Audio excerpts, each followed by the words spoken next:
Let's be honest for a second. If you're learning English, there's a good chance you have a little, very addiction. And I don't blame you, it's your safety net. Something is easy, it's very easy. Something surprises you, you're very surprised. When the weather is typical for London, it's very bad. It's perfectly correct English, but it's a bit like eating unseasoned chicken, isn't it? It does the job, but there's no flavour. So today we're going to fix that. The first video I did on this went down an absolute storm, so today we're back for another part.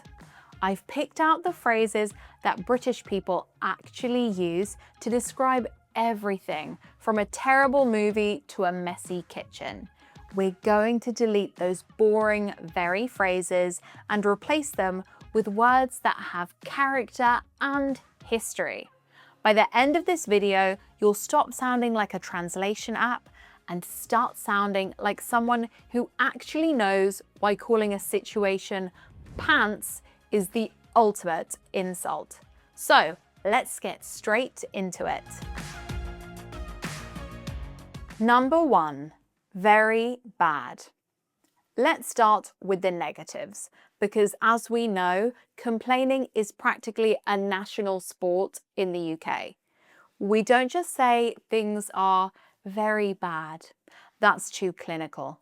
We need words that carry the weight of our disappointment.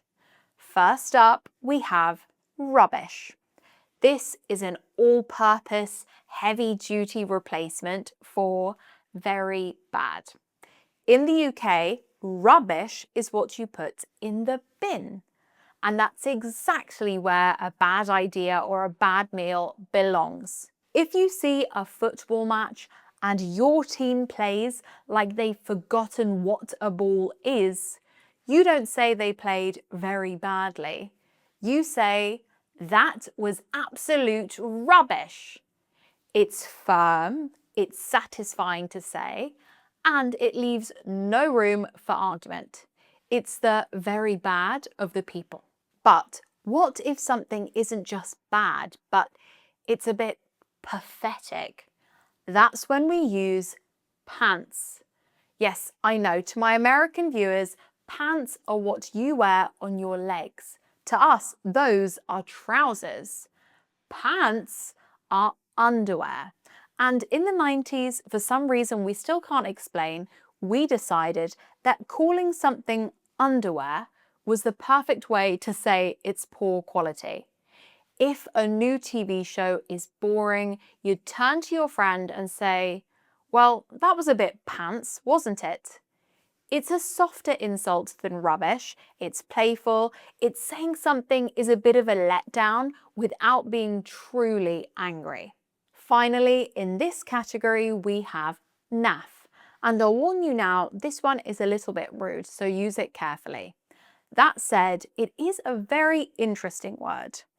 Naff describes something that is very bad because it's cheap, tasteless, or trying too hard to be cool. Imagine someone wearing a t-shirt with a funny slogan that isn't actually funny. Or a living room decorated entirely in matching leopard print, walls, cushions, curtains, the lot. And yes, that could absolutely be me because I do love a bit of leopard print. I'm literally wearing leopard print trousers. So that is naff. If someone says the decorations were a bit naff, they're not just saying they were bad, they're saying they lacked a bit of class. It's a slightly rude and honestly a little bit snobby word, but it is absolutely everywhere in British English, so you need to know it. Number 2, very good. Now, we aren't all doom and gloom. We do like things sometimes, but very good is a bit generic. It sounds like something a robot would say after a successful software update. If you've had a fantastic experience, you need to use cracking. I love this word. It sounds like a whip cracking or a fire crackling. It has energy. You can use it for almost anything. A cracking cup of tea, a cracking goal, a cracking night out. It implies that something was lively and high quality. If you tell a Brit, we had a cracking time, they will instantly feel your enthusiasm. Then we have top notch. This is what you use when you want to talk about quality. It feels a bit more professional, a bit more established, and there's a reason for that. The notch actually comes from old scoring systems, where the highest notch on a tally was the top mark, the best you could get. So, when something is top notch, it's literally at the highest level. If you go to a restaurant and the steak is cooked to perfection and the wine is exquisite, you'd tell the waiter, that meal was top notch. It's a way of saying very good while acknowledging that the standards were high. It's the kind of phrase your dad might use when he's really impressed with a new power tool. But if you want to sound truly authentic, especially if you're in the north of England or talking to younger people, you need to use sound. Now, this is a versatile one. In its basic form, sound just means something is reliable or good.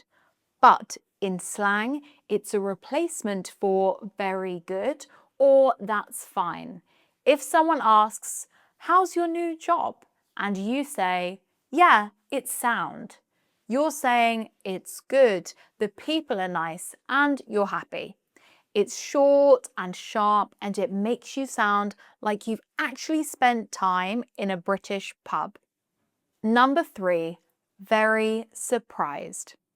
British people love a bit of drama when we're surprised, but we hate looking like we've lost control. This is where our vocabulary gets really colourful. Saying, I am very surprised, sounds like you're reading a witness statement in court. It's dry. To sound like a local, you need gobsmacked. This is a masterpiece of a word.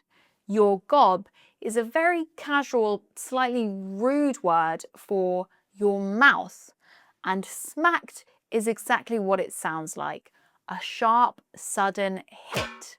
So, if you are gobsmacked, it's as if someone has physically smacked you in the mouth and left you completely speechless, frozen, unable to form a single word. Use this for those moments where you genuinely don't know what to say. For example, I was gobsmacked when I found out they were getting married.